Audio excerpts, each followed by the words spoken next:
Assalamualaikum warahmatullahi wabarakatuh. Perkenalkan, nama saya Vira Adiani, NPM 210310101031, paralel C dari grup C, sesi C2. Di sini saya akan membahas mengenai modul 7 absorpsi isotermal. Tujuan diadakannya praktikum absorpsi isotermal yaitu 1. Untuk menentukan absorpsi isotermal dengan persamaan Langmuir dan Freundlich. 2. Untuk mencari data absorpsi isotermal dari suatu zat absorpsi dari suatu larutan pada proses solid.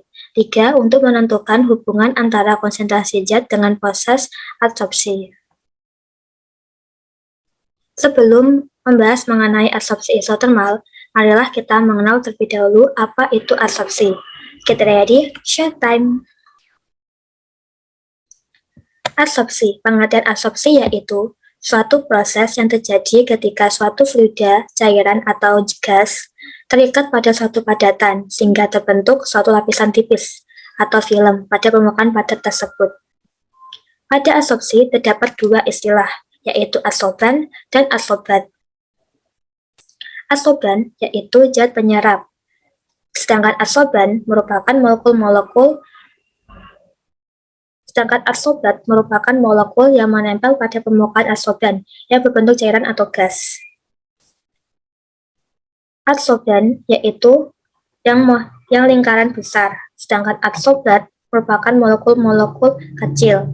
Adsorbat nama lain dari zat teradsorpsi. Selanjutnya, macam-macam absorpsi. Macam-macam absorpsi ada dua, yaitu absorpsi kimia dan absorpsi fisika.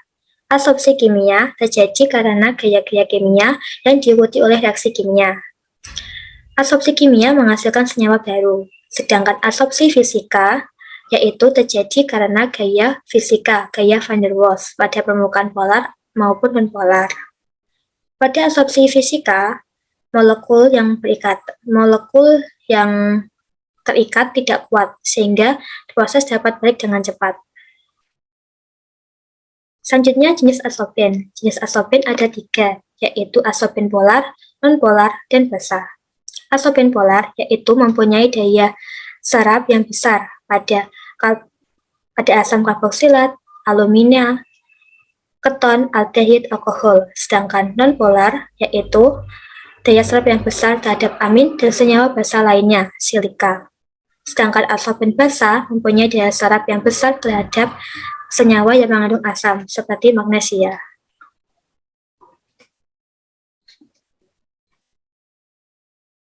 Selanjutnya, syarat pemilihan adsorben. Adsorben yang baik yaitu diantaranya mempunyai daya serap yang besar, merupakan zat padat yang mempunyai permukaan yang besar, tidak larut dalam zat yang akan diabsorpsi, tidak mengadakan reaksi kimia dengan campuran yang akan diabsorpsi, dapat diregenerasi kembali dengan mudah, dan tidak beracun. Selanjutnya, terdapat istilah desorpsi. Apa itu desorpsi? Desorpsi merupakan peristiwa pelepasan molekul atau ion yang telah berikatan pada gugus fungsi pada suatu adsorban. Kemudian, perbedaan adsorpsi dan absorpsi.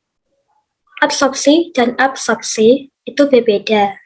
Perbedaannya yaitu, adsorpsi peristiwa menempelnya molekul atau ion maupun atom pada permukaan. Sedangkan absorpsi pakai B, peristiwa masuknya zat cair pada zat padat atau zat cair lain.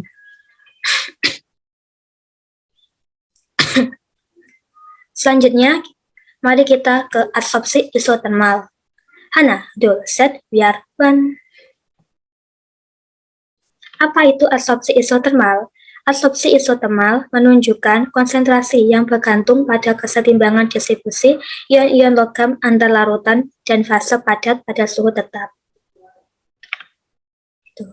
Untuk mengetahui hubungan antara konsentrasi zat dengan proses adsorpsi, maka digunakan model absorpsi isotermal, di mana model absorpsi isotermal ada dua, yaitu Langmuir dan Freundlich. Persamaan Langmuir yaitu sebagai berikut, sedangkan persamaan Van Lyck sebagai berikut. Selanjutnya, pada peristiwa adsorpsi isotermal ini, yang merupakan adsorben atau zat penyerap adalah karbon aktif. Karbon aktif merupakan zat padat yang berbentuk amorf yang mengandung sebagian besar karbon bebas. Karbon aktif harus diaktifasi terlebih dahulu, di mana aktivasi ini ada dua metode, yaitu secara kimia dan fisika. Tujuan dari aktivasi ini adalah untuk memperbesar luas permukaan karbon, sehingga memperbesar luas permukaan untuk adsorpsi. Selanjutnya, aplikasi dari adsorpsi. Adsorpsi dapat digunakan pada berbagai bidang, salah satunya bidang industri, yaitu pada penjernihan air sungai.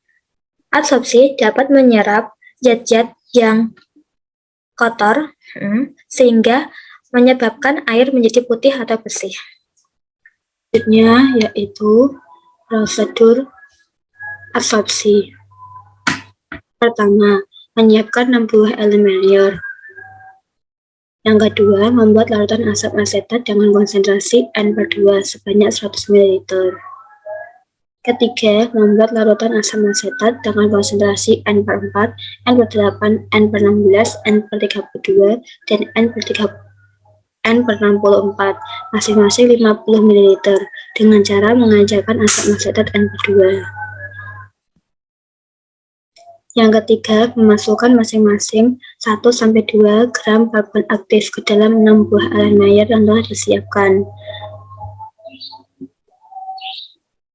Yang kelima, pada setiap elemen Maillard memasukkan 50 ml larutan asam asetat dengan konsentrasi yang berbeda-beda. Selanjutnya, menutup semua elemen Maillard, kemudian biarkan selama 1 jam sehingga terjadi kesetimbangan. Kemudian, menitrasi 10 ml asam asetat. Selanjutnya, setelah kesetimbangan tercapai, masing-masing larutan disaring dengan menggunakan kertas saring. Filtrat dititrasi dengan NaOH 0,1 normalitas.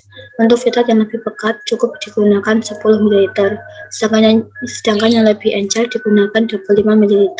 Faktor yang mempengaruhi adsorpsi. Di antaranya, 1. Macam-macam adsorban. Yang kedua, macam-macam adsorbat. Semakin elektrolit adsorbat, maka reaksi adsorpsi semakin cepat dan hasil yang dihasilkan lebih banyak dibandingkan non-elektrolit. Yang ketiga, konsentrasi zat. Semakin besar konsentrasi zat, maka jumlah zat yang teradsorpsi semakin besar.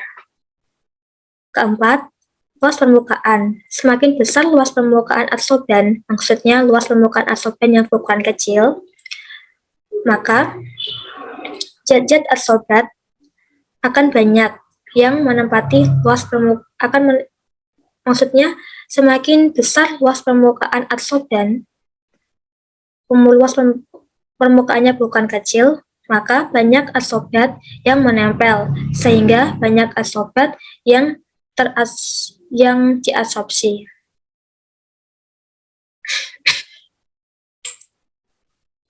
Yang kelima, tekanan. Yang keenam, daya larut adsorben. Yang ketujuh, koadsorpsi. Yang terakhir, yaitu pengadukan. Semakin cepat proses pengadukan, maka adsorban dan adsorbat semakin cepat bertumbukan, sehingga proses adsorpsi yang terjadi semakin cepat. Sekian dari saya. Apabila ada kekurangan, mohon maaf. Apabila ada yang ingin ditanyakan, silahkan ke komentar. Jangan lupa untuk like dan subscribe. Terima kasih.